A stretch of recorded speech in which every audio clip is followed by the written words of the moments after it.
Good evening, everybody, and welcome to our SEAC meeting of Thursday, May 20th, 2021. I'd like to start off with a land acknowledgement. The Durham District School Board acknowledges that many Indigenous nations have long-standing relationships, both historic and modern, with the territories upon which our school board and schools are located. Today, this area is home to many Indigenous peoples from across Turtle Island. We acknowledge that the Durham region forms a part of the traditional and treaty territory of the Mississauga of Scugog Island First Nation, the Mississauga peoples, and the treaty territory of the Chippewas of Georgina Island First Nation. It is on these ancestral and treaty lands that we teach, learn, and live. And I'll follow this with the Durham District School Board's Human Rights and Equity Statement. The Durham District School Board is committed to learning environments that are safe, welcoming, respectful, equitable, accessible, inclusive, and free from discrimination while placing human rights and equity at the center. Item number 4, we'll move to our roll call, and we'll start off with Autism Ontario. Claudia Sensa-Renev for Autism Ontario. Okay, Member at Large Cameron. Great. Hi, Craig Cameron, Member at Large. Thank you. Durham's Down Syndrome Association. Hi, Tara Cully for the DDSA. Ontario Association for Families of Children with Communication Disorders. Hi, Elizabeth Daniel for OAF-CCD. Okay. We'll acknowledge that Rowan Jarvis is on the call for the Learning Disabilities Association of Durham Region. Voice for Deaf and Hard of Hearing Children. Hi, Kathy Keaty. Okay. Association for Bright Children is myself, Eva Kyriakides, and SEAC Chair. Member at Large McLennan. Sorry, here. Present. Okay, Easter Seals Ontario. Anna Nguyen for Easter Seals Ontario. Thank you. Then we'll move to the trustees on the call, starting with Trustee Edwards. Yeah, Trustee Donna Edwards, trustee for Ajax Ward 3. Thank you. Trustee Forbes. Hi, Darlene Forbes, one of the trustees from Oshawa. Thank you. And we'll move on to staff, starting off with Superintendent McCauley. Good evening, Andrea McCauley, Superintendent of Inclusive Student Services. Okay. And then we'll move to Special Education Officer McKee. Good evening, Kyla McKee, Education Officer for Inclusive Student Services. Thank you. Speech and Language Hearing, Chief of Speech and Language and Hearing, sorry. Hi, I'm Lisa Drake, Chief of Speech, Language and Hearing Services. Thank you. A Mental Health Lead. Good evening, everyone. I'm Stephanie Pellebor. Great, thank you. Our elementary school principals. I'm Shannon Robertson. I'm from Westmead Heights. Thank you.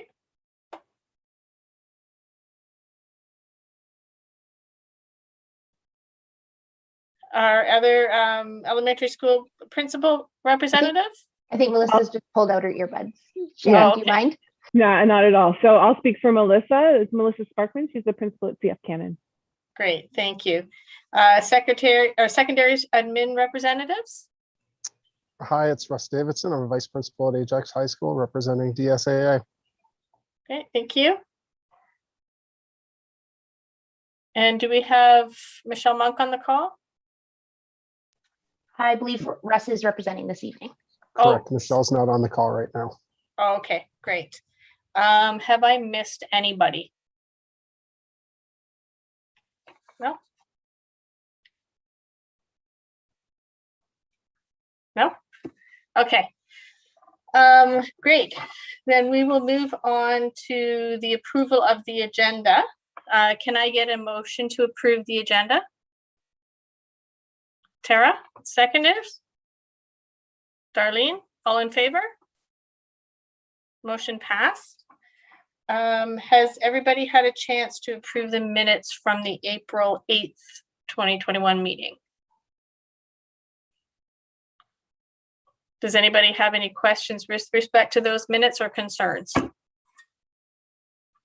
Okay, can we get a motion to approve the minutes?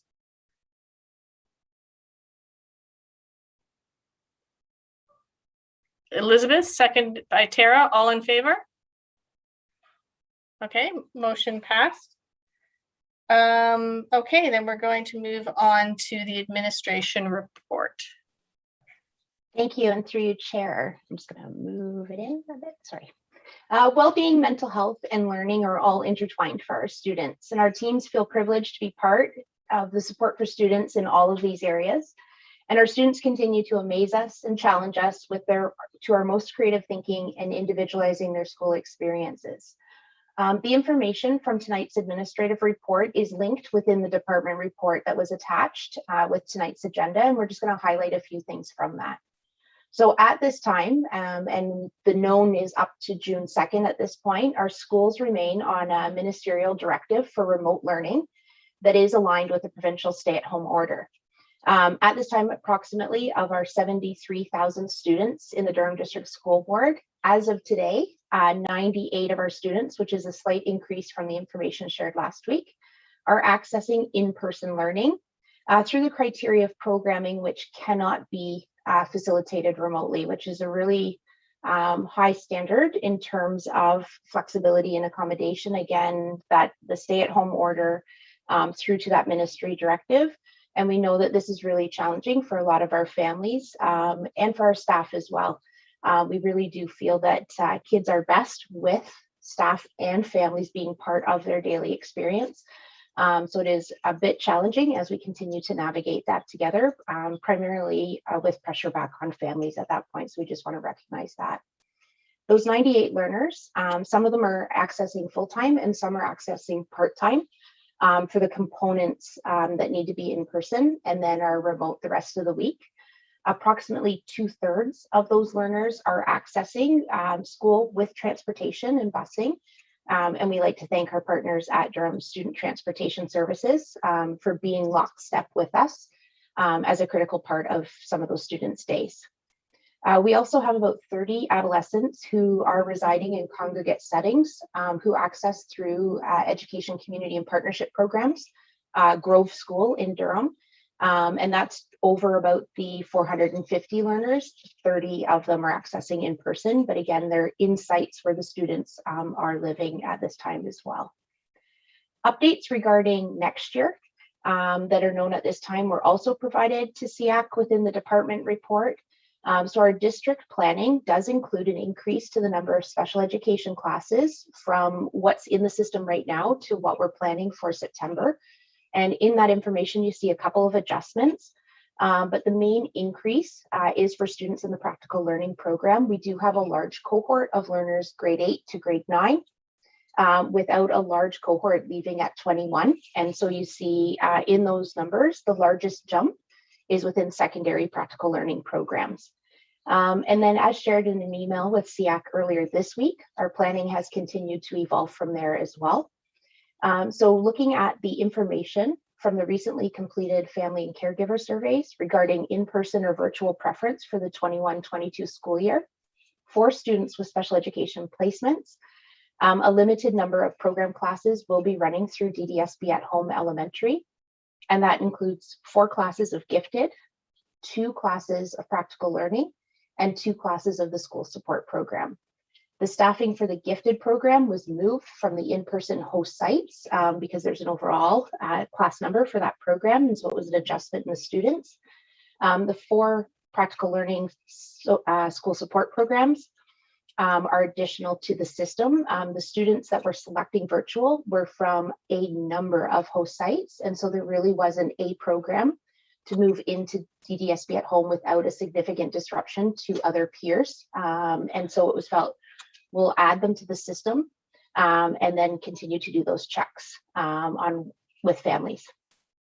And then the only other update in terms of the administration report this evening is that the Ministry of Education has released funding for the 21-22 school year, and the release documents related to the grants for student needs and special education funding were linked within the department report that came to you. And so the initial framing for the 21-22 school year was also embedded in that in terms of the directive that boards continue to provide virtual learning option for families. And they also signaled that there be further information, particularly around secondary, provided to districts in August for further planning. So a few other changes, such as after school skills development funding for kids with autism, moved from an envelope into the GSN. And so we'll continue to update SEAC as the budget process unfolds. And we are fortunate this year, Chair of Ed Finance is one of your trustee reps on SEAC. So we got a nice connection there for information and being able to work through anything that's been public at this point and going forward. And so I'll just close by saying May each year for us as a district and for families and certainly for students brings a focus on transitions. And Kyla's going to talk a little bit more about that in the department report. That remains true this year with the added shifts of students from remote or virtual back to in-person and vice versa. And we'd just like to thank our families, our caregivers, staff across all roles in the district, and most importantly, our students for the privilege of being part of their supports. That's our admin report for May 2001. Happy to take any questions on those items. Thank you. Donna, go ahead. Two questions there, Andrea. One is around the number of students that are transitioning from elementary to secondary. Is the majority of them small class to small class, or are there, what is the percentage that is going from mainstream to small class? So thank you for the question. There's a small group that it's a new placement for, but the majority are within the practical learning pathway.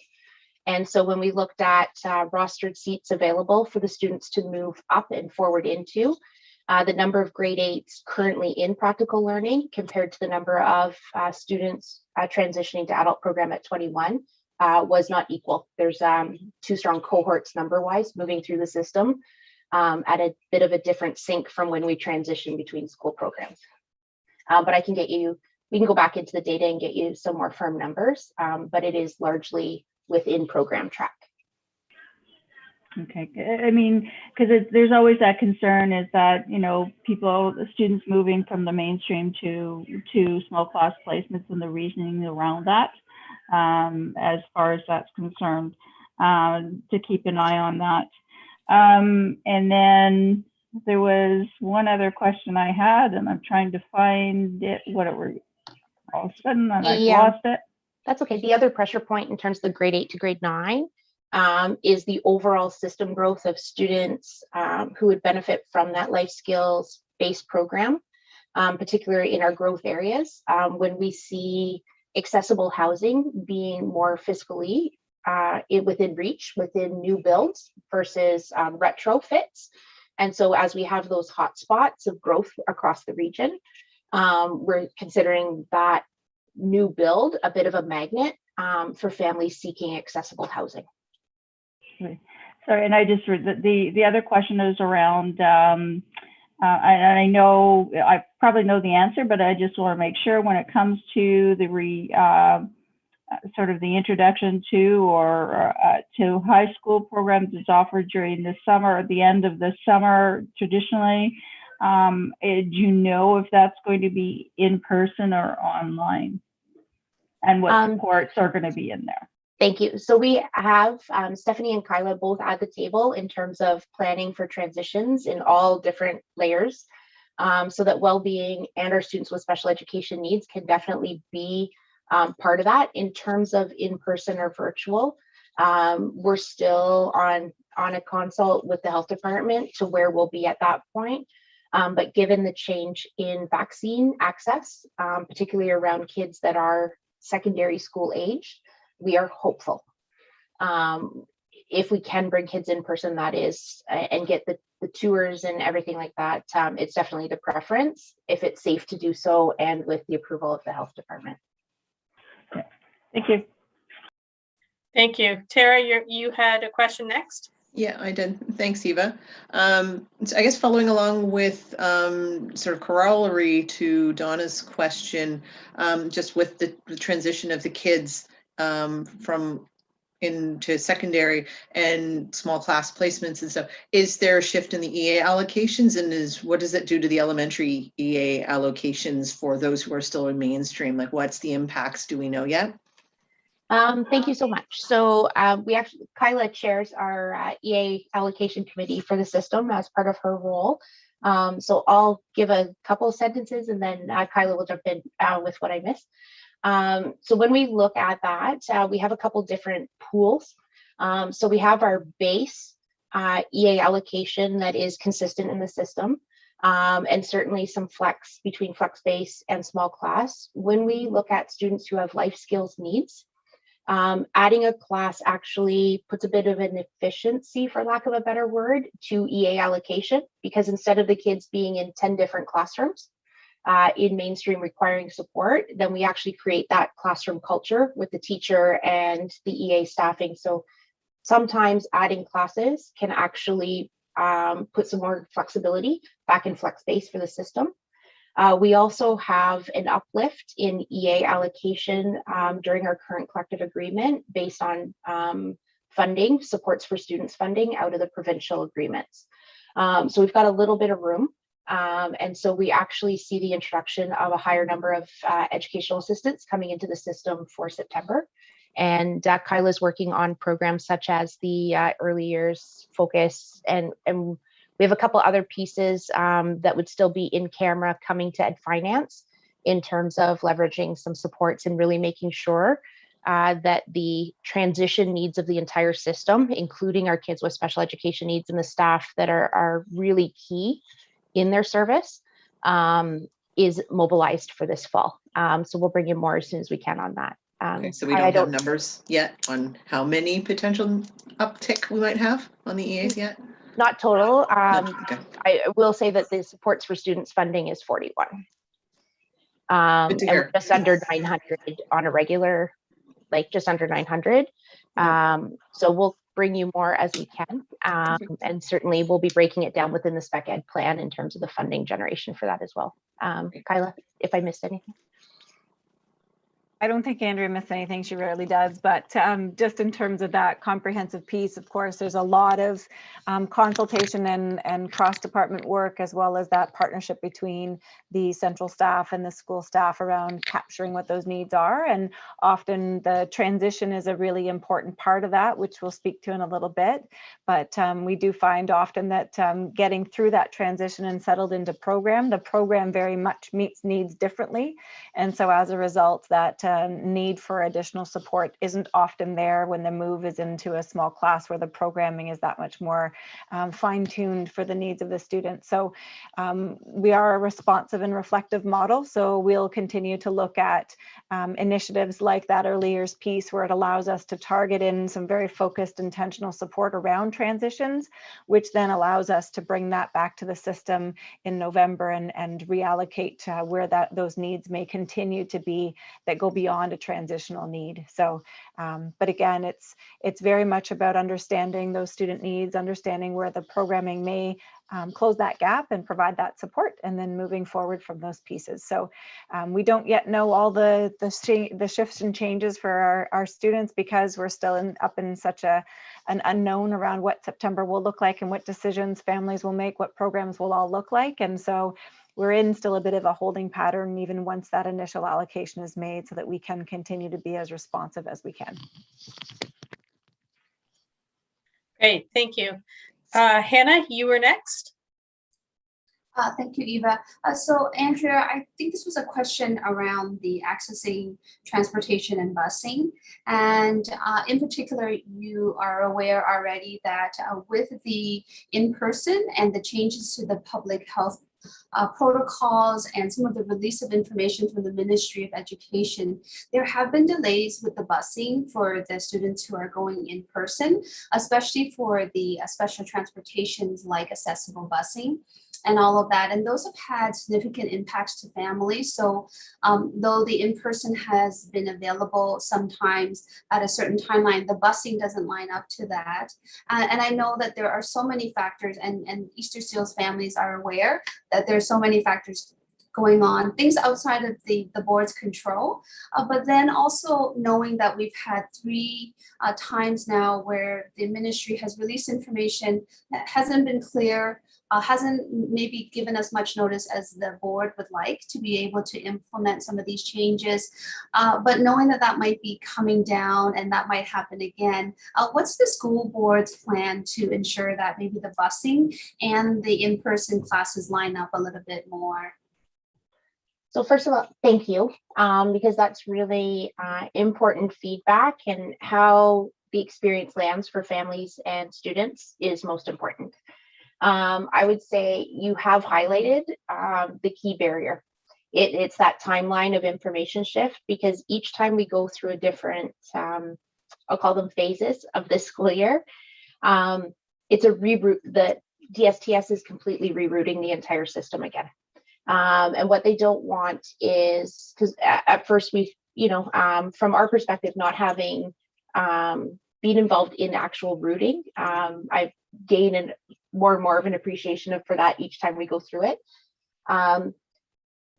With kids already routed on busing, then it's kind of, our question was, but they're already all on buses. So then how is this a shift? But it's really to mitigate students sitting on buses for long periods of time. So for instance, if a student is picked up and then 2 peers are learning from home, and it's the next peer that's being picked up, we don't want that first student sitting on a bus waiting for the delayed pickup time to hold the original pickup time of the 4th student, if that makes sense.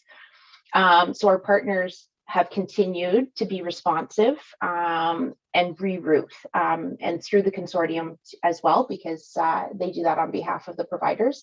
But that's definitely, it's not an excuse, it's just an identification of the barrier, and you nailed it. It's the timing sequence. I think the other piece, if Easter Seals was to take a message back, is that ministerial and provincial announcements occurring during staffed days would be very helpful. So we have seen both in December and then again in April that the announcements came after staff have left. And so in December, it was the Monday, and April, we saw that again, that it was the Monday of the April break. And so staff are certainly immobilized back into action to plan for our kids. That's like absolutely hands down.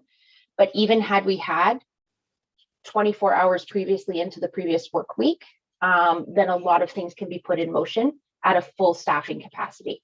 So just a couple of things, but it's definitely that feedback in terms of the impact to Easter Seals families and other families is something that Kyla and I can take back to DSTS as well. They certainly are student focused and family service focused. And so that narrative is really, really important, and I know will be valued by them. Great, thank you for that additional information as well. Okay, thank you so much. And Kathy Keaty had a final question for this sort of round.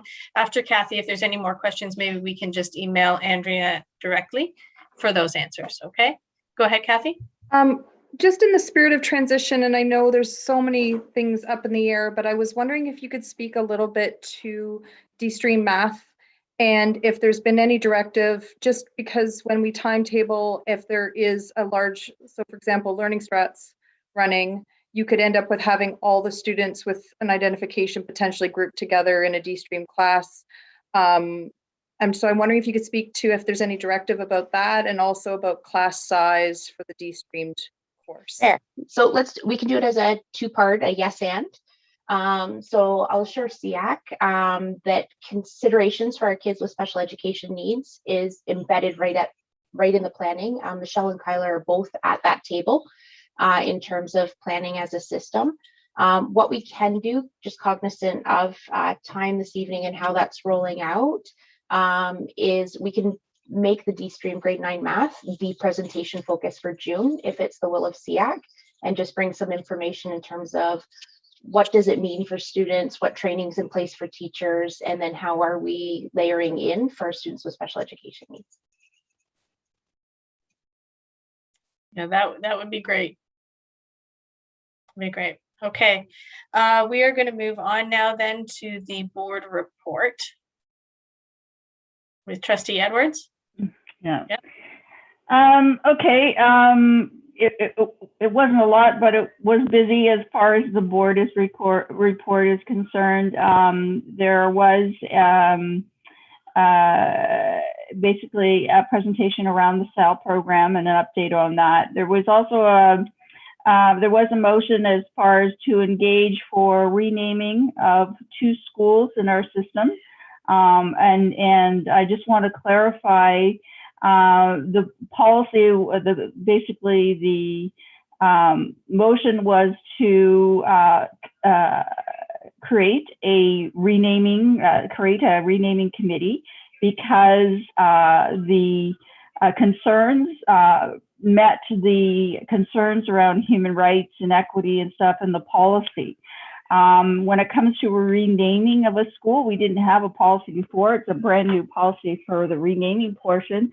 It's still up to the community. The community participates, and it's the community that makes a recommendation back to the board. And so if the community decides to keep the name, then they can very well make that recommendation back to the board.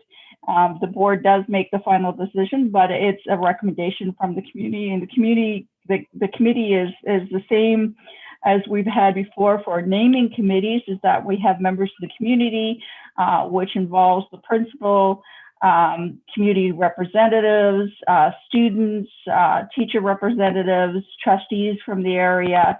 So, and input is solicited through a variety of sources, including in the past, we've put out ads in the newspaper. So, so it's the same thing as striking a committee for a naming of a new school, which we also have 2 committees for that because we have 2 new schools, one in Ajax and one in Whitby. So we've got a lot of committees that are being engaged at this point in time. We updated our community use of school policy, and that was approved, and the same with our trustee expense policy was approved. We've also declared a former Ritson school for circulation, and we had an update on capital priorities. And I just like to make a note on budget and finance at this point in time is that, overall, yes, they've increased education funding, but most of that funding, if you look at the overall percentage, it really has to do with labor and labor negotiated contracts. As far as that's concerned, there has been increases and decreases across. One of the things is the benchmarks. A lot of times benchmarks, they have been increased by the 1%, but in other cases, benchmarks haven't been increased, and there are going to be concerns and cost pressures. One is around, because as you see, as you go to get gas these days, there's an increase in fuel costs, and the increase isn't reflected as such in the budget. So we have concerns there. There's also, we talked about before, they increased the cost of software licensing per student from basically 49 cents up to 84 cents per student. Woohoo! But it still doesn't cover the cost of what we do. It says we had a significant amount of money that we put towards software licenses.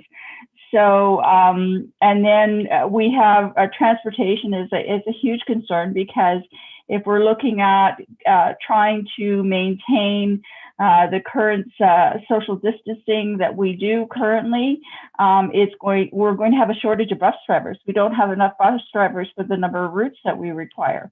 So we've got some cost pressures and situations. Kathy also talked about class sizes. Well, again, that's the significant change on the secondary portion of it, is that class sizes are negotiated through contracts. So we have to meet those as far as in person and as well. But online, if we have online learning, the class ratio is 1 to 30, right? Right. 1 to 30, which is higher than the in-person. So that does impact as far as the number of students, teachers, etc. And then, as mentioned before, even though we did put a preliminary survey out there to get information from parents, and I know many parents had some concerns about putting in, deciding whether they were to go in person or online. For at this point in time, we understand that, but in order to meet our contractual agreements and plan, at least preliminary planning, we have to do that and actually create a budget. But there will be changes in August. Like we recognize that there will be some requests can be made in August. So we're busy with finance. There is going to be some cost pressures. And we're looking at the June 2nd is the release of the draft budget, if all goes well. From that perspective, and nothing else shows up. But like really, it's as well as we've been given permission. Boards have been given permission again to spend 2% of their budgets in reserves before we can sort of apply for additional COVID, additional funding. And we're only going to receive, even though they budgeted it, we're only receiving 50% of that COVID related funding before September, as far as for September. So there's still some things that are kind of not, people, general public really aren't aware of it until they actually read the technical document that where this stuff is going. So, and that's my report. Donna, may I just make one clarification? The new school, one of the new schools is actually in Oshawa, not Whitby. Sorry, yes, sorry, Oshawa.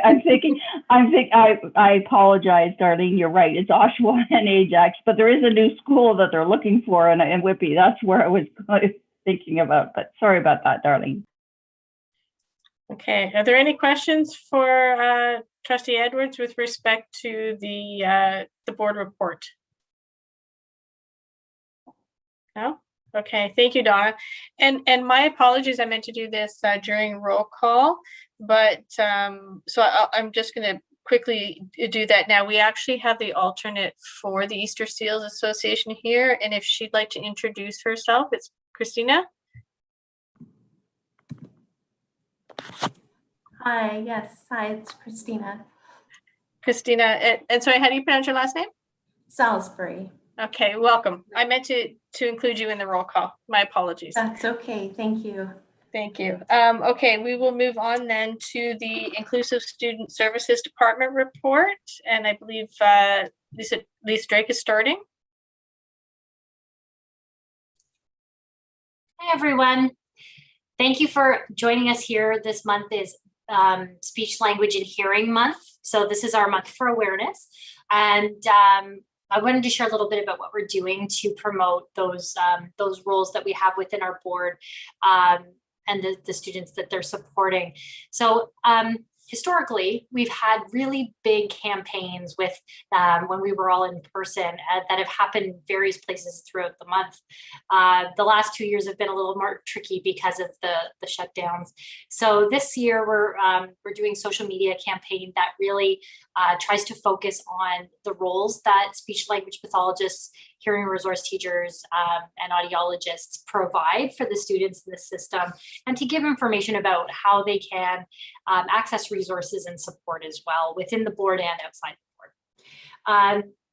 One thing I did want to say about these two teams outside of speech, it being Speech, Language, and Hearing Month, is that it's been a hard year for all of us. It's absolutely been challenging. But the thing that has been so amazing to watch as these teams have been working incredibly hard to serve the kids is how much they have pivoted to supporting virtually.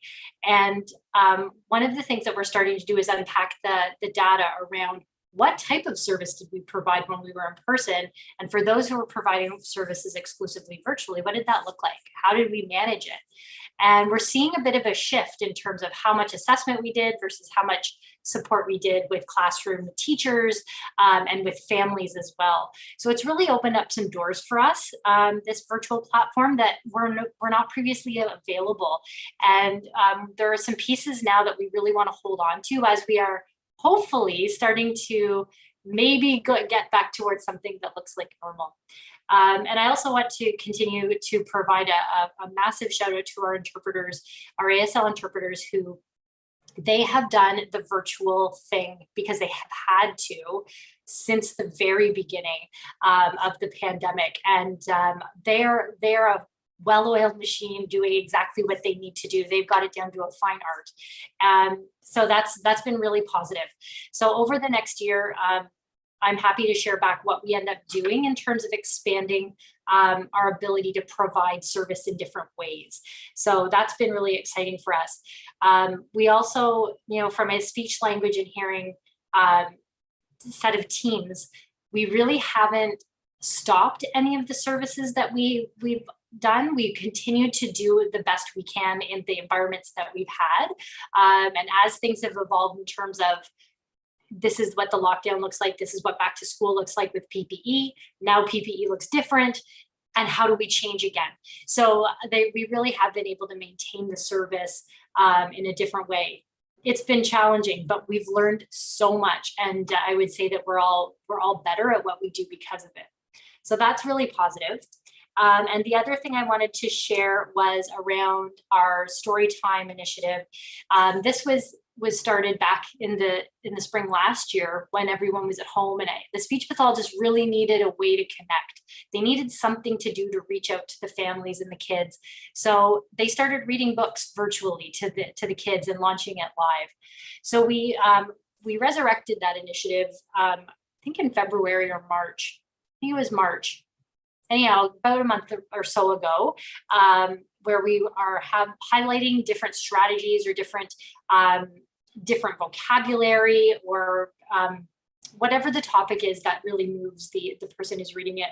And we've reached out to our other professional colleagues as well, the inclusion facilitators, the instructional facilitators, teacher librarians, and our psych and social work colleagues as well, to team up with them to provide content that really brings some rich perspective to it. So we're launching, we have new recordings that are launched on a YouTube channel every Friday. And I believe you have the link in the handout that was sent out. So if you want to check it out, go right ahead. And that's what we have for Speech, Language, and Hearing Month. Do you have any questions? Yeah, Elizabeth, go ahead. Happy Speech and Language and Hearing Month, Lisa. Happy Speech and Hearing Month to you too. Thanks. I'm fortunate enough not to have to provide service virtually because I think that would be so challenging. So I really do applaud how your team has been able to make that shift. I'm wondering if you have looked at outcome measures and whether you're finding that it's as effective to do it virtually as in person. Only anecdotally, it's a great question. We've done a lot, this year is in a lot of let's try it and see what happens and see how it works.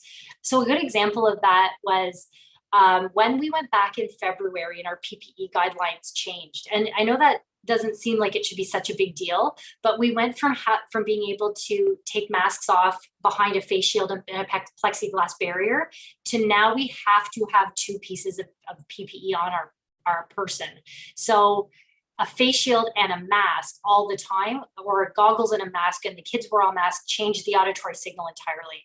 So we really had to look at, is this feasible in terms of the results that we're getting from the assessments we're doing, or from any of the support that we're providing and trying to figure these kids out a bit more.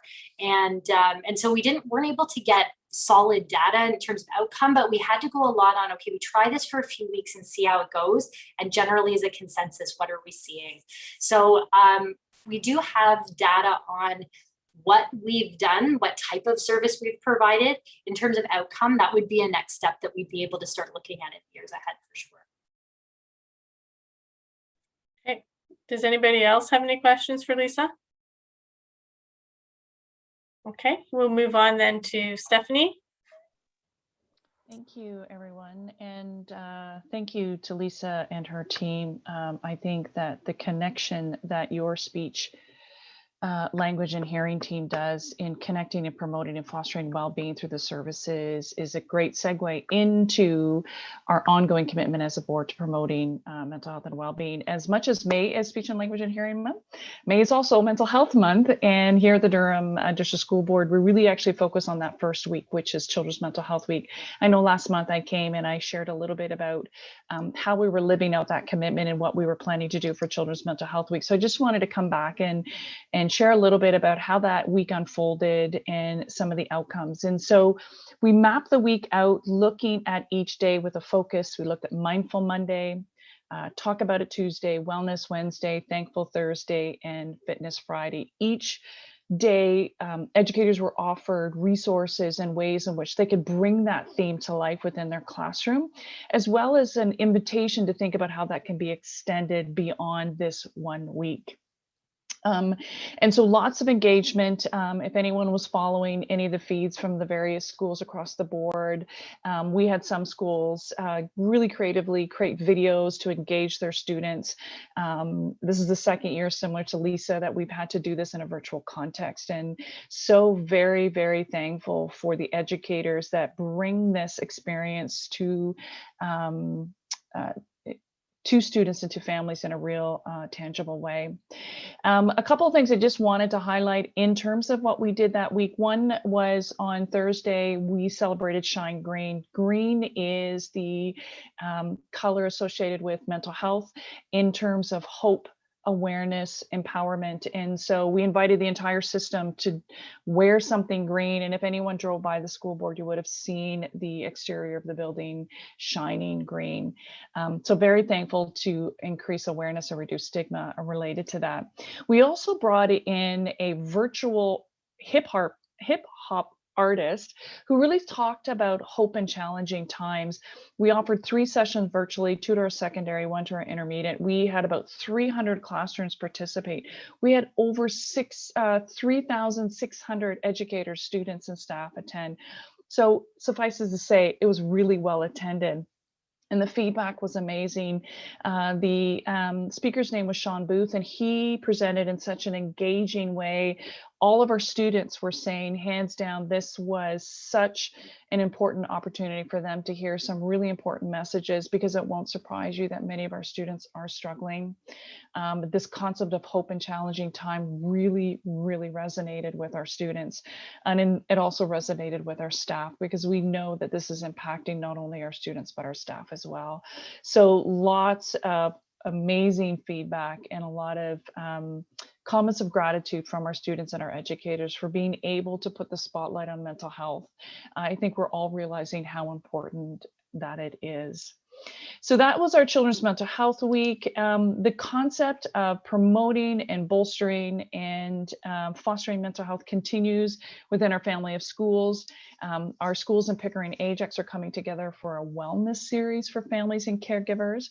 That already did happen.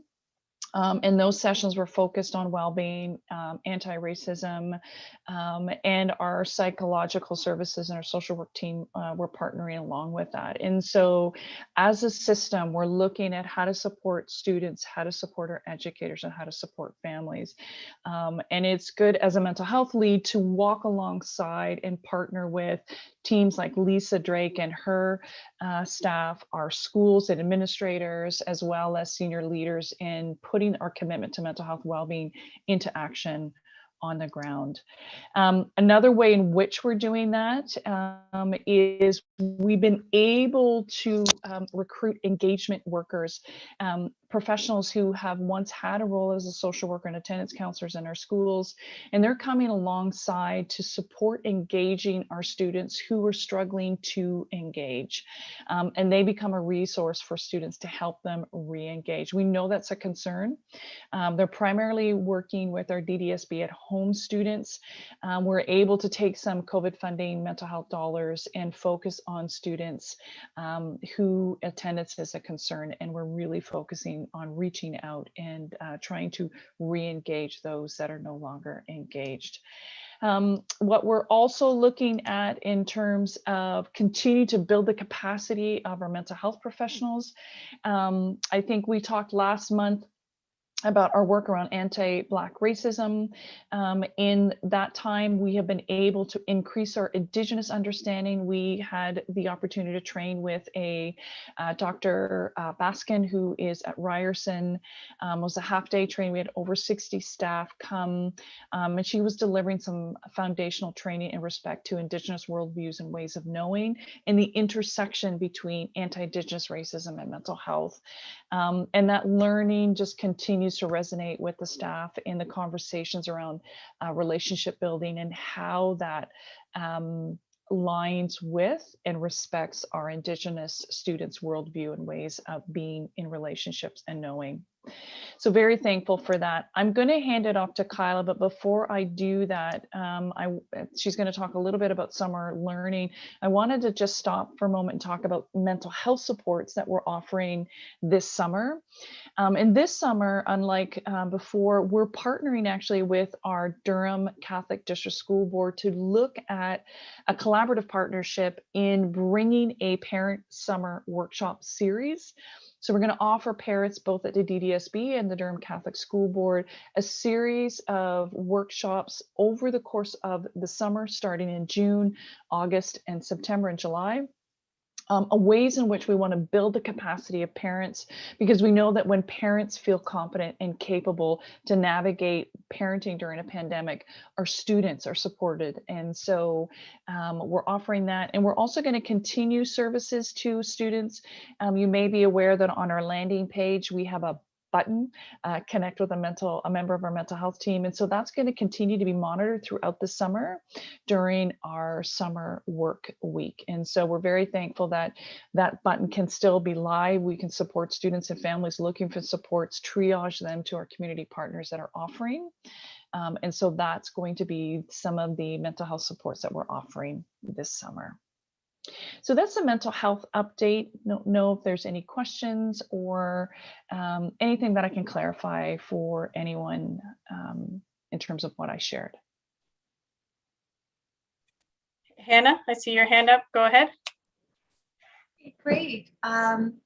So thank you for that, Stephanie. I was wondering a bit about the summer series that you're doing with the parent for parents, and wondering maybe where SEAC could partner with you guys, because I think we've got some associations that have a lot of families that are connected. I think there's definitely some needs within children within the student inclusive services and the families there. And I know SEAC has already done the workshop earlier this year, but wondering whether we could either give feedback or have some sort of involvement in seeing, you know, where that there might be some partnership and collaboration together. Mm-hmm. Thank you for that, Hannah. And I think that's a great idea. And I think where we can partner and collaborate on behalf of our students, I think is such an important part. And, you know, that's for the summer. And as I think about in the fall, as we look at developing and refreshing our strategic plan, the voice of SEAC parents becomes so important to help us in our thinking and our planning. So thank you for that. And absolutely. Thank you. Darlene, you're next. Thank you, Madam Chair. I was just wondering with the button, which I think is a wonderful idea, when it's not monitored, is there like an automated response pointing people to the kids' help phone, or because I know you said it was monitored through the work week. Right, right. So Yeah, thank you for that. It's a really good question. And I might have two things to say about that. And then certainly my colleagues, if I've missed anything, can certainly help with that. One is the button in its, how it's described is very clear. It's not a crisis service. And so should students, because we know this happens, family life, student life doesn't always work at our 9 to 5 day. And so should there be a crisis, there's lots of direction within the content on the button to direct families and students to where they could go for crisis support. So that's the one thing. The button is not necessarily crisis support, but there's lots of guidance on what families can do should they be in crisis. The second thing is where it goes is to an email that's monitored. And so myself with the Chief of Social Work and the Chief of Psych Services, we're on call for the summer, as well as one of our senior psychologists to support the process of managing what's happening around mental health supports in terms of those summer supports that I talked about. And so there's really a team approach to be able to support how the button is used and monitored. So, and absolutely, I think what I might want to do with that question is just ensure that we have the processes in place when I go back to the team on Monday, just to, because I think you're raising a really good point. The process is in place, but I want to make sure, based on your question, that we're really tight about that. So I really, thank you for that. So Eva, I just put the link to where the button resides on the website into the chat box. So that would give the language of what that looks like for a parent, caregiver, or student who's clicking that button, as well as the resources. So Stephanie, working with Steve, Carolyn, and Sarah and the two teams, there's different layers to the resource, but it was I just need to connect with somebody to help navigate these things. But it is very clearly identified as not being a crisis line, just so that we're not leaving people in vulnerable positions. And our regulated health professionals I think we began with the end in mind, making sure that the framing of when and what support it was would be very clear, so that the risk factor wasn't increased in lack of absence of information. So the link's just in the chat box for everybody. Thank you. And yeah, the first line says kids' help phone. So I apologize, but I was thinking of like a chat button, and it's like, it was an important question. Yeah, no, really important question. That's great. Thank you. Great, thank you. So how will, I have one question. How will the information with respect to the workshops be communicated for the summer? I could take that one because a couple of the teams were planning a little bit. Creative Services is putting together flyers for us and working through kind of the supports for continuity of individual student care, and then the parent-guardian partnerships. A couple of the partnerships are just being finalized, and that's that last piece to fall into place. And then we'll share that back with SEAC. Okay, excellent. And do we have any further questions with respect to that? No? Okay, then I think we're moving on to Kyla now. So good evening, everyone. I'm just going to take a couple minutes and focus a little bit on transition supports and a few things before we introduce our guest presentation tonight.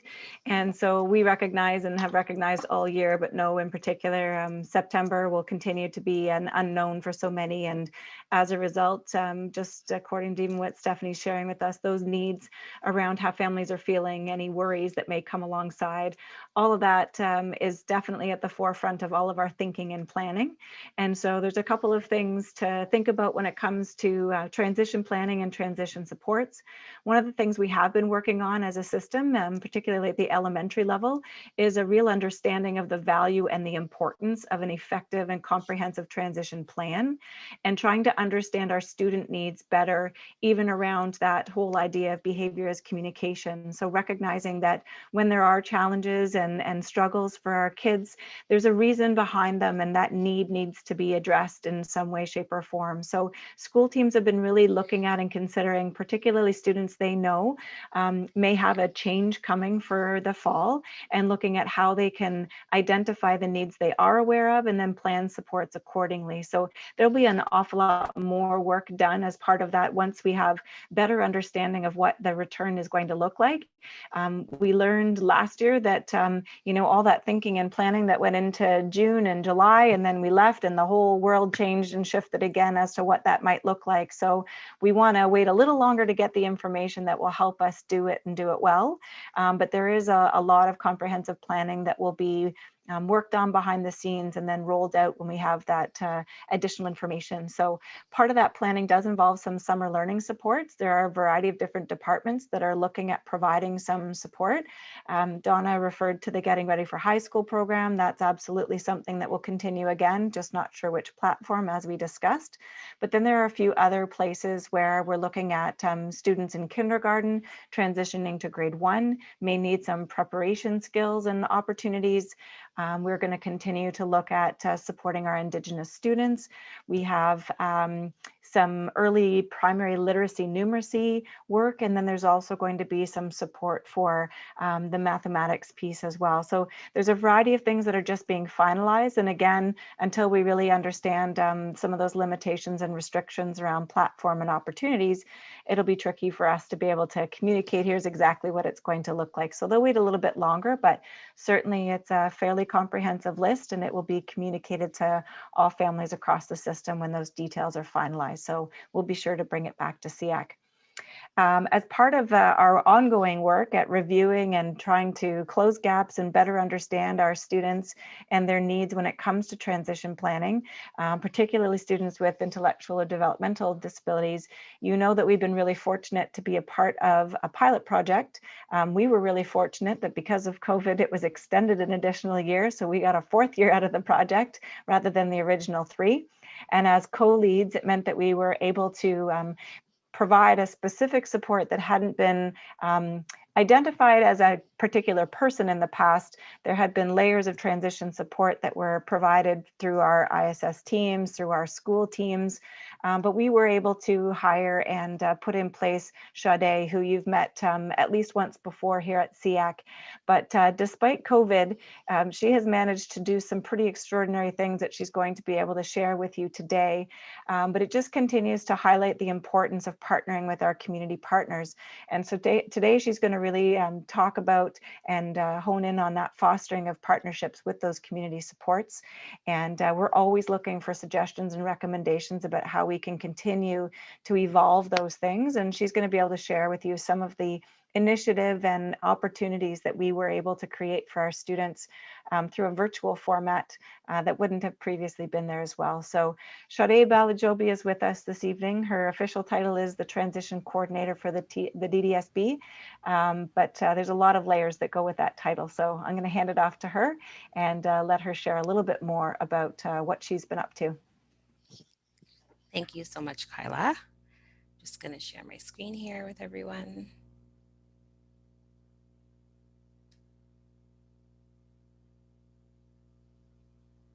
Awesome. So thank you so much for your time, everybody. My name is Sade Balajobi, and as you know, I am the Transition Coordinator here with the Ddsb. And this year, as we've been mentioning over and over, it's been a really, really tough year for a lot of our students. And one of the most important things that I've been able to do is just really focus in on how can we leverage these community partnerships during COVID-19 and the pandemic to support our students while at home. So in order to fully support the needs of our students during the pandemic, it became essential that our school families, our community partners, agencies, we work together to support our students. And the aim of such partnerships was to collectively assess the needs of our students and then develop a coordinated response to support those needs while adding value to their educational experience. These collaborative responses provided us opportunities to stay student-centric, so focusing really on what every family and individual needed during this time, also to share resources, learn from one another, and most importantly, provide our students with an inclusive education experience that would maximize their opportunities in life at home, in their communities, in this pandemic. So, of course, as a transition coordinator, through the pandemic, I've been committed to exploring opportunities to implement innovative services, models, and ideas to make sure that our students are getting the support they need during this challenging time. And one of the ways I've been doing this is through hearing from our students and teachers and families during integrated transition meetings, through workshops and post-secondary preparations, on how we could support and provide opportunities that would allow them to grow, allow them to transition to their pathways and receive the supports that they need while at home. So of course, as for me, the role of the transition coordinator, part of what I do is basically making sure that we establish and strengthen the community partnerships with stakeholders and local programs that impact and support transitions of students and provide opportunities to assist the development of students with disabilities. In addition to developing transition resources, so that will include the transition binder.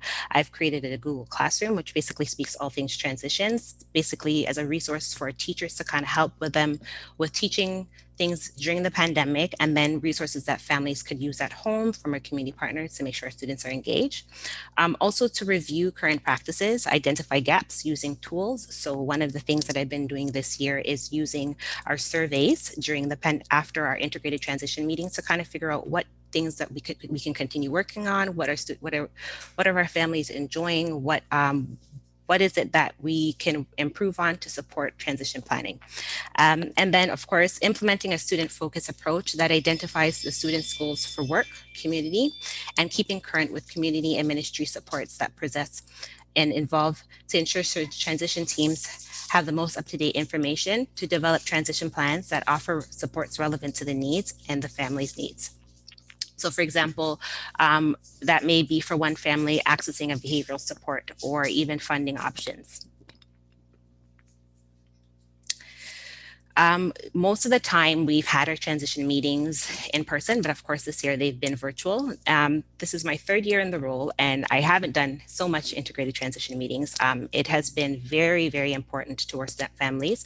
Transition planning meetings have strengthened the DDSB's practices around developing transition plans as a collaborative process. So this involves the schools, the lead agencies, which we have community live-ins sitting on our meetings. However, if the family is involved with a community agency, so for example, sometimes it may be resources for exceptional children, Harry's Place, these meetings have been valuable to the students and their families and planning and organizing their transition plans in the IEP. So enhancing their yearly educational, personal, and vocational goals to support their pathways so that the plans are collective and each member on the team shares a role and responsibility. So when I first started this role, I did a gap analysis. And one of the things that we were able to identify was what was happening, what could we improve on? And it was that transition planning meetings were usually with school teacher, family, and sometimes not even the community partner. Now, when we have these meetings virtually, we have our community partners sit in. We've had community colleges. We've had social work sit in. We've had some of our psychologists, and after those meetings, families leave with a sense of relief, and everybody leaves with a role and responsibility to ensure that the student is supported into that pathway. As well as community services. So transitioning from childhood to adult services through ministry, whether it's through social recreational community programs and further educations.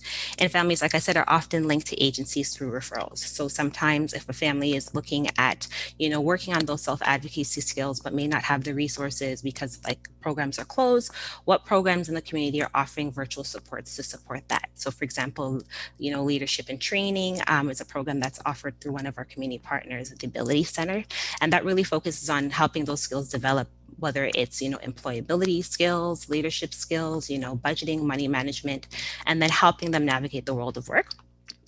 And also understanding the changes that's been made with a lot of our community agencies in the programs. So services like the Developmental Services Ontario and ODSB, what's changed and how can families adapt to these changes? So one of the changes that have been made is, for example, funding. Families are now having flexibility on the ways that their dollars can be spent.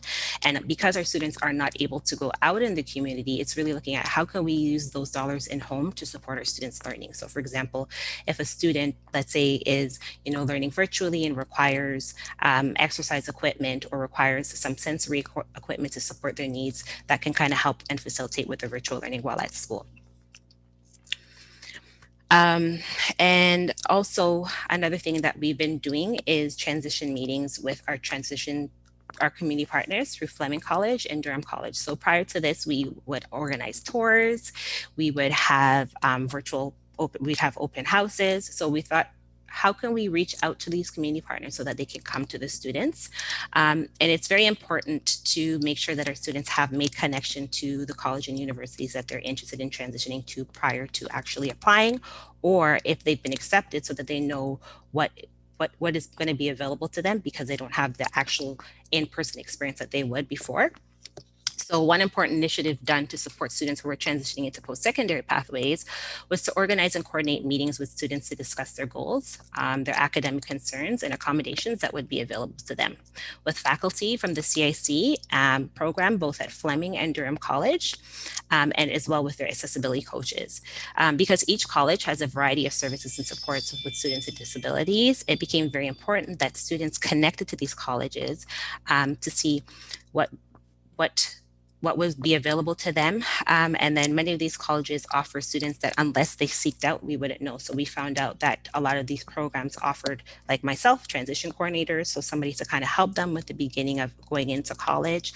The accessibility advisors, even before being accepted into the program, a lot of these students had the opportunity to sit, meet with the accessibilities, plan out their schedules, and so on and so forth. And then also how to access the supports through OSAP, bursary with students with disabilities, filling out those disability verification forms, providing that hand-holding, in addition to life on campus funding. So making sure that our families and students were well aware of all the supports that were offered and providing guidance and assistance along the way, and having our transition meetings with the community partners like mentioned before. So we've had Natasha Ribeiro and Patty from Fleming and Durham to kind of come in, sit with families, answer questions, address their concerns, to kind of really facilitate that smooth transition into college and university. Another thing that we did this year and worked really hard and actually has been pretty amazing is been collaborating with our community partners to do workshops. So workshops and seminars with our community partners during the pandemic has helped students obtain the skills they need and will need in a post-pandemic world. So a series of workshops has been done with our community partners to provide coaching to students and skill building. And this has facilitated future opportunities for students to become actively involved in their community. So Durham College has a RISE program, and they did a wonderful workshop on basically helping students with disabilities understand and know their pitch and their learning styles, and how to set goals to explore ways and plan ahead for their future. Caria Community Center designed a workshop for students to promote overall well-being and how to, using the wellness and tools in their toolkit to reduce stress, which we could all benefit from right now in the pandemic. Community Living and Durham Region Unemployed Help Center did a workshop on employability skills training to prepare students for the world of work and how students could access these employment supports. Oftentimes, one of the things I notice as a transition coordinator is a lot of students are aware of these services and through either their family or teachers, but they don't necessarily know about the supports that can be offered to them. So for example, they were able to learn that, if you bring your resume to us, we could help you go over it, and kind of, pushes towards that independence and allows them to kind of navigate and know how they can access these supports in their community and how it would be important to helping them. And same thing with the YMCA. They did a seminar on resume and cover letter writing for our students in the Transition to Work program. In addition to this, students were able to become part of the Youth Job Connect program, which is a virtual paid employment program. So a lot of our students who may have been looking for job experiences in the Transition to Work program were able to work from home through virtual job placements with the YMCA and really work on those employment skills to support their pathways, whether it be into the world of work or whether it be into the program at CIC, at Durham College, or Fleming College. Another thing is basically acting as a liaison between families and services. It's been very frustrating for a lot of families to navigate services in the pandemic because nowhere's open and everything's virtual, and sometimes just getting in touch with an agency can be very challenging. So one of the things that myself and a lot of our team members have been doing is really coordinating to make sure that our families are connected. So putting in those referrals, whether it's to the Youth Job Connect program, like I mentioned, through the YMCA, or, for students who may be transitioning into the world of work and, maybe putting in a referral for the Youth to Future program and making sure that the family is supported in making these decisions and their pathways. And like I said, staying relevant and understanding the changes in programs. So for example, the DSO and ODSB and how those services have changed, providing family support, whether it's virtually, over the computer, or over the phone to fill out those applications, make sure that they're in and following up with the agencies.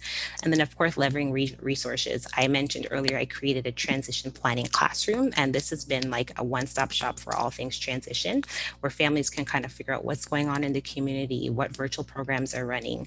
Teachers could use some of the resources posts. So if it's a social story on protecting PPE, social distancing in the classroom, and then sharing this with our partners so that everybody is basically learning from one another.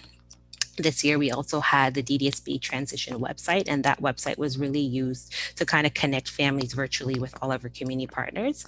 Some of our agencies, it gave their agencies and families an understanding and update on what was currently taking place during the pandemic and how services has changed, and for them to make that direct connection.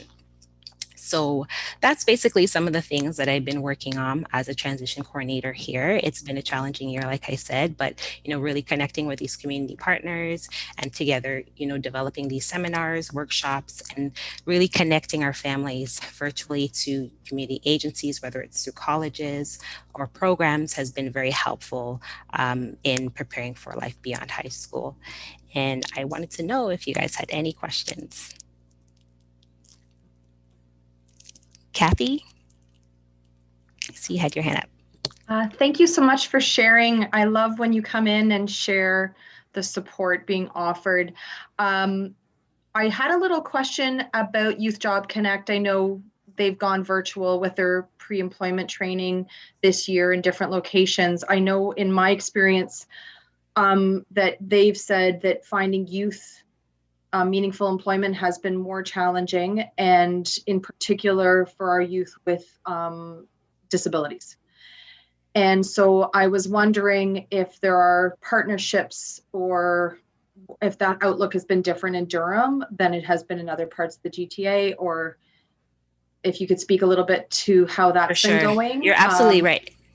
Sorry. Yeah. It's been very challenging. Of course, it's definitely been really challenging. As far as the Youth Job Connect program, what they've done this year to accommodate jobs for the students during the pandemic is they're providing more of an employability skills training virtually, and then they have scheduled actual job placements for later. So basically, the students are being paid to really learn those key employability skills, and then in hopes of when things reopen, they can actually have the in-person job experience in hopes of obtaining some type of either part-time or casual employment. Now, with that being said, with COVID, it's very hard because jobs are few far in between with so many people being laid off, but it really provides students, especially our students who are in the transition to work program. Technically, those students are in workplace 4 days out of the week, and they're used to going to work every day, right? And it has been very discouraging that for them to know that they don't really have a job placement to go to. So through, collaborating with programs like the Youth Job Connect, not only are they learning to maintain those employment skills that they've learned in the transition to work program, but while they're doing it, they're getting paid, which is also very encouraging for them. So that's been very helpful. And in fact, this year, I think we've probably connected almost 15 students just from the transition to work program and to be a part of that. And it's been accommodating because what they did is they've scheduled their programming so that it's after school hours, so that students can log on after school. Usually the program runs from, I believe, 4 to 6. So they do 2 hours of training with the program. And then hopefully summertime or sometime maybe during March break or Christmas break, they'll have the opportunity to go do that in-person placement. Oh, great. Thank you so much for sharing. You're welcome. Thank you. Darlene, you had your hand up next. Yeah, thank you, and thank you for your presentation. I just had a question about the transition from high school to post-secondary and facilitating the kind of transition meetings with colleges. So I'm just wondering how that works. Is it just for people with So, is it for everyone with an IEP? Or is you know it- what? Actually, it's good. I'm glad that you asked that. So for the first time this year, I actually coordinated meetings with a few universities. This pilot mainly focuses on students with developmental disabilities, but this year I had a few students who had cerebral palsy, who had ASD, and were going into university, right? And I had never received this level of support. So what I was able to do with those students and their family is schedule meetings even before. So I had one student, for example, who got accepted into 4 universities, but wasn't sure which one to go to because he didn't know if the accommodations he would need would be available. We had 4 meetings with 4 universities, and it was really fantastic because what they were able to do was they were able to basically create a profile for him as if he was a student, and with the documentation they received, present the type of accommodations that would be available to him. And through that, he was able to choose Queens, and it's been really helpful, which I didn't realize. And I also have been able this year to connect to transition counselors at the university levels, one of them being Queen's University. So a lot of students don't know that at college they do have somebody, and universities, they do have somebody similar to my role that can kind of facilitate them with choosing their courses, navigating their campuses, you know, if it's some type of accommodation they need in their resume, the residents, the transition coordinator can help facilitate that. So making that connection this year has been really imperative. Whereas in the past, it had always been like the colleges where it was CIC or Fleming or Humber, but this year it's really expanded. So essentially it's been anybody with an exceptionality. And it's particularly, I'd say, students with ASD, because they may not, of course, if you meet one student with autism, you've only met one, their needs are so different from everybody else that they really need to connect with the universities to see what would be the best place for them. So it's been pretty much anybody with an IEP. Sorry, Darlene, I was just going to follow up in terms of, while Sade's role sort of has that direction, your special education heads and guidance heads and student success supports all have some of that information. But as a parent, you can absolutely go to pretty much any, in Ontario for sure, any university and look at that accessibility piece, and they will lay out very clearly. It's a simple email to say, I'm a student with an IEP, I'm looking for support, I'm coming to you in the fall. And that process is pretty comprehensive now. There's a lot of, even in terms of the virtual world, they can book an online meeting or a phone call with you. So there's a lot of opportunities from the other end, the receiving end, not just the sending end. And there's a lot of very public information on a website now that wouldn't have existed even 5 years ago. So we encourage all families to be able to just reach out to the school you're looking at in advance of even making your decisions. And they have some really excellent things in place that weren't there before. So it's something that I'm sure we need to continue to help people be more aware that that is the case. But all families should feel the confidence to be able to reach out to that receiving university or college. They have a lot of things that are available to families and students. So just a supplemental then, so do we send anything home to families with of students with IEPs, kind of informing them of that process, just so it's, because I think a lot of families realize that there might be some supports, but they may be at a bit of a loss as to what the steps are. And as we know, sometimes the parents with students with exceptional needs have multiple things on their plates. So being able to figure out where to go, who to contact might be a little bit difficult. So I'm just wondering if we push out any information on that.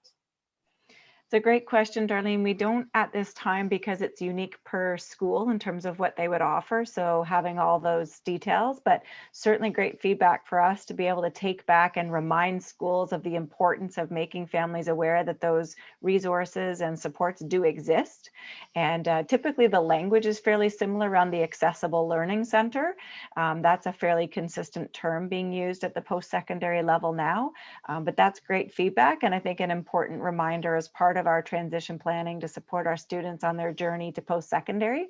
So I'll certainly take that back in my role and look at how we can better ensure that families are aware that those supports are far greater than they were when we may have tried to access or when we were in school ourselves. So they've come a long way at the post-secondary level. Sure. So we'll continue to support the communication around that. That's an important feedback for us. Yes, back when we had the stone tablets. And yes, thank you very much. I appreciate everything. Are there any other questions for Sade with respect to her presentation, which was a fantastic presentation? Thank you. Sorry, do you mind if I just add one? Like, I think that comment about encouraging to interview schools, much like they're interviewing you, is probably the biggest message we need to send, because while there is improvement, I know that the voice parents really say that, for example, accessible housing for children who are deaf at nighttime isn't a given. And so while we can have something on the website that says, yeah, we have an accessibility services department and they're doing amazing stuff, asking the specific questions for the child's need. And so that's where I love Sade's example about supporting youth specifically and asking those 4 schools what they can offer, because that is probably more powerful than asking after you've accepted somewhere. Because the reality is, if there's not a smoke alarm that's going to wake up my child can't go there. And so, yes, there's improvement, but I don't think that we can say to families, yeah, they're all going to be great for your child. That's great feedback, Kathy. And I think it's also important for families to feel confident putting some pressure on, especially things like AODA compliance, to ensure that accessibility is a right for all children. And by asking those questions, you're also promoting those rights to be pushed to the front, not an afterthought. So I think based on those timelines, there's a couple of different departments that come to mind right now that I could partner with and collaborate in terms of helping ask those questions, pushing those pieces forward. So that's, again, great feedback in terms of it's okay to interview a school the way that they're interviewing you. So we'll work on some messaging there as well. Donna, I see your hand up. Yeah, just to elaborate on that, accessibility around residential questions is really key. Because although a university or college may support the student around the academics, etc., residential is a huge issue, especially for students with intellectual disabilities, when there are other issues that they may run into around socialization, relationships, etc.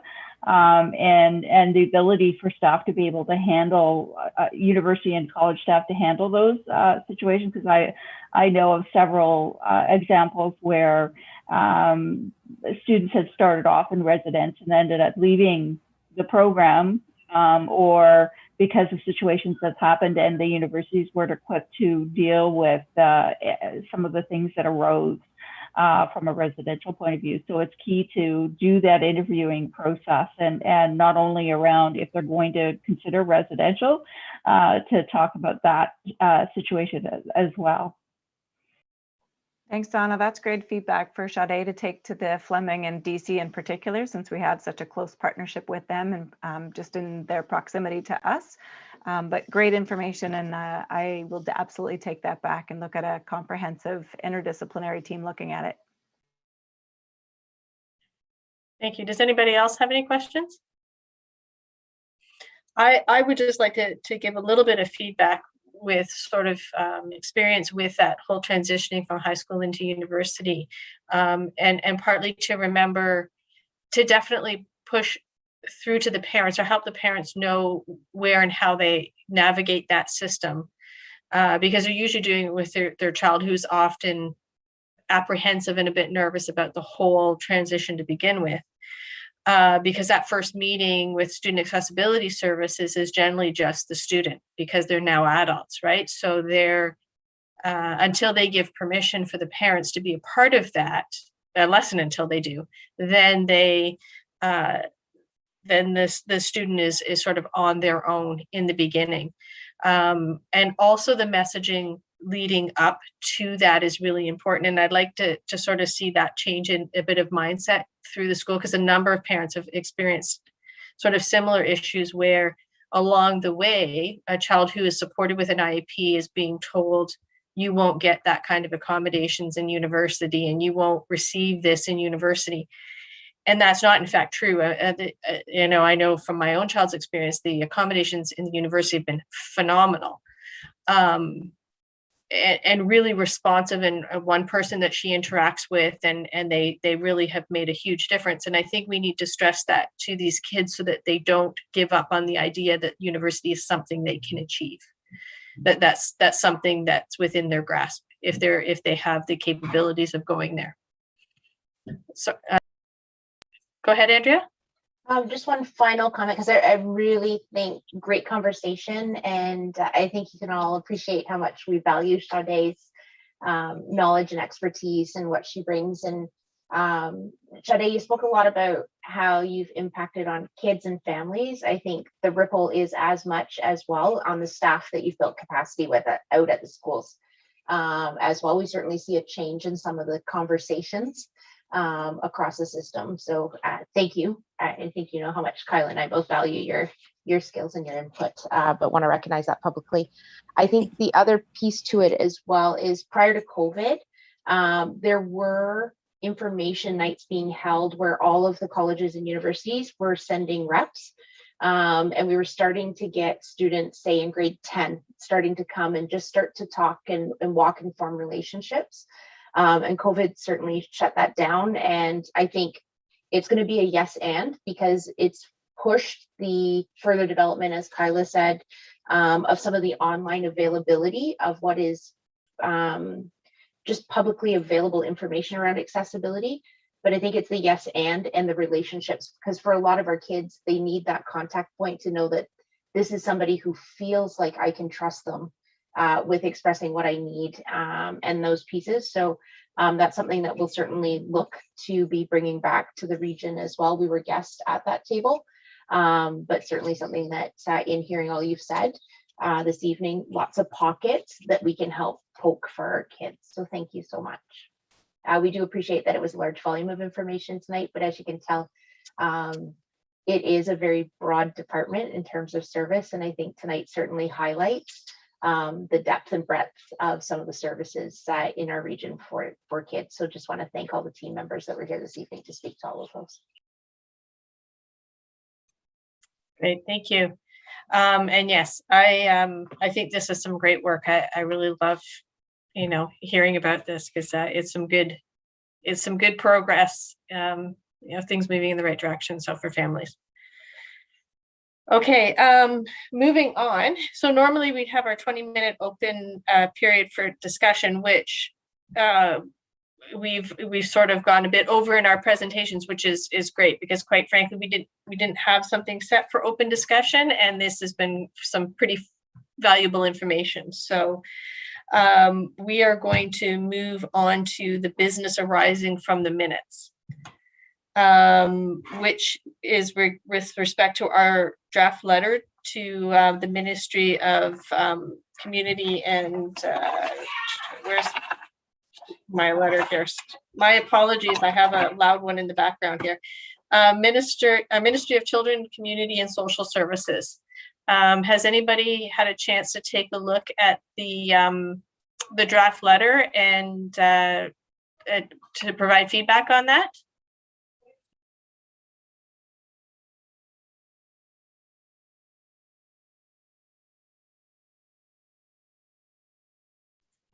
Okay, we'd like to get this finalized and sent out sort of as soon as we possibly can. So how about I suggest that we that if you have any feedback on that, you guys can email myself and Andrea directly with that feedback, and we'll get the letter signed and sent out.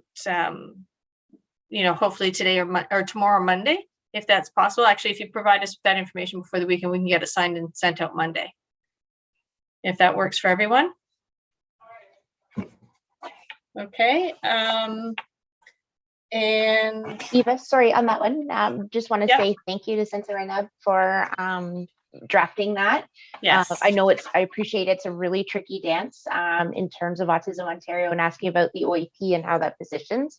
And I think you did a phenomenal job of setting that groundwork for the team. So thank you. We heard yesterday from Grandview in terms of even just their own diagnosis numbers. In terms of how many students and their 1 point, this is something that is critical now, and we certainly have the data points that it'll be of growing importance in terms of the network of support. So I just want to thank you for getting the ball rolling on the letter and navigating that so carefully. And of course, thank you for all your support, both of you. oh, no problem. That was a great letter. And I think it's really important that we get that out there sooner rather than later. I can confirm we have not received any association reports. Just a reminder, if there's anything that you want to bring forward as an association report, just email what that is ahead of our meeting, and we will share that live when we have them. Okay. Moving on then to our correspondence. We received a reply back from Metrolinx with regards to the meeting that Donna and I updated you on last month, and just basically thanking us for our input and sort of reiterating that they are incorporating our concerns into their planning and are confident that we will have a solution that will be satisfactory to everybody. So that's some good news, and we'll obviously keep monitoring that moving forward and make sure that we can. Go ahead, Donna. I just wanted to note that, yeah, it was a good meeting. I ended up having a second conversation with Durham Region Transit, wearing basically a community hat, not really my trustee hat, but it was interesting to find out, and I haven't checked, but they are actually lowering the student transportation fee by $20. So that's a significant decrease in cost for student bus pass to $20. But I think they've actually introduced it that it's a Monday to Friday, which they said originally they couldn't do. So I haven't seen the details, but it did get approved, and that's what they were recommending. So we did have a discussion more on another note as far as using transportation around co-op, et cetera, as well, or for community living as far as work placement and stuff, and the barriers there. So it was an interesting conversation, but they are open to discussions, and which is great, which is much more, I guess, ability to have that dialogue with them than we've ever had in the past. So, yeah, I think that our letter was certainly welcome, and I think it has opened up an importance of that sort of two-way communication with the public, so and stakeholders. Okay, moving on to our sort of tentative SEAC schedule for the 2021-2022 school year. It's hard to believe we're already here, but we'll need to go through the calendar here and just confirm the SEAC meeting dates for next year, starting for September.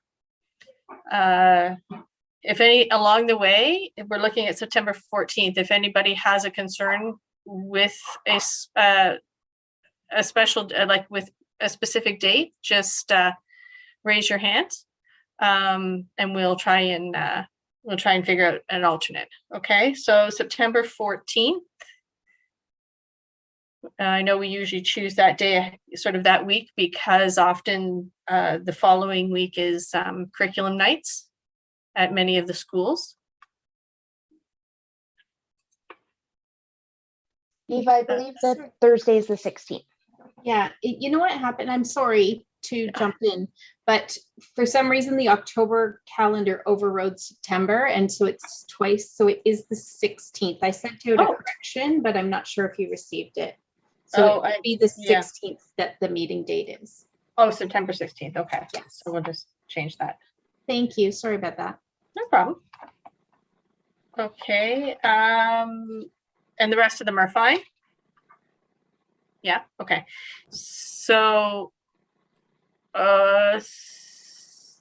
September 16th is Yom Kippur, if that is a consideration.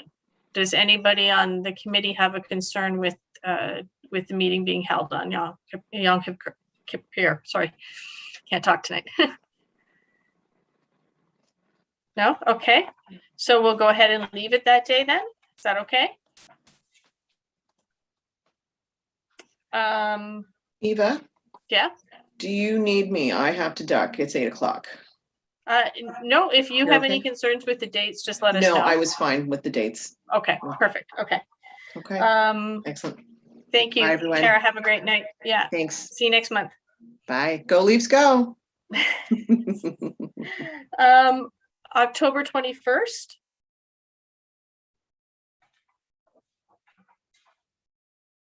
Okay. November 18th. I look mostly to Donna because I know there's sometimes board stuff. Yeah, and again, it just depends on what's happening, because usually October is volunteer distinction, is it not? It is October, and I'm just making sure that, you know, that it looks at conflicts as far as depending on what happens there, because who knows? That's true.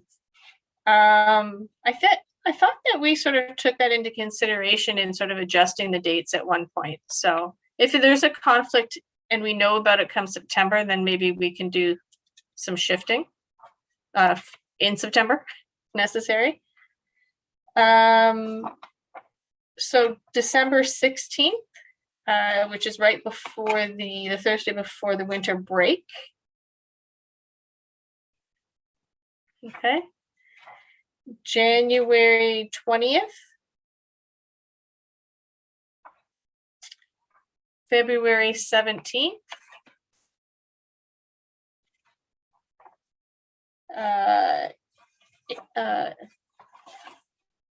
Sorry, do we not typically sit in March? Because we've jumped to April, at least on my sheet. Yeah, it'd be the 10th. Sorry? The 10th. Oh, hang on, let me check. 1 second. My apologies. Yeah, it'd be the 10th because March break scheduled tentatively pending ministry approval, 14th. Okay. 14th to 19th. Okay, so the 10th of March, the 21st of April, 19th of May, and the 16th of June. Okay. Okay, so do we need to do a motion for that? To accept those dates? Yeah.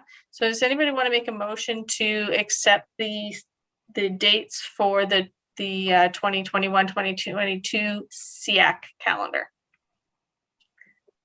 Hannah, second. Darlene, all in favor? Okay, motion passed. Excellent. And then moving on to item 13, which is community concerns. Does anybody have any community concerns that they'd like to raise at the moment? Okay. Okay, if we don't have any community concerns, we're moving on to celebrations and successes. Does anybody have anything they'd like to share? Donna, go ahead. Actually, I wasn't. It's not really a community concern, but I just wanted to make an awareness of from everybody's perspective and on two things.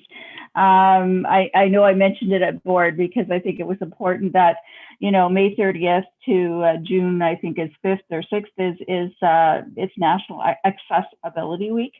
And I know that I've seen promotions from Easter Seals actually around June 2nd being Red Shirt Day.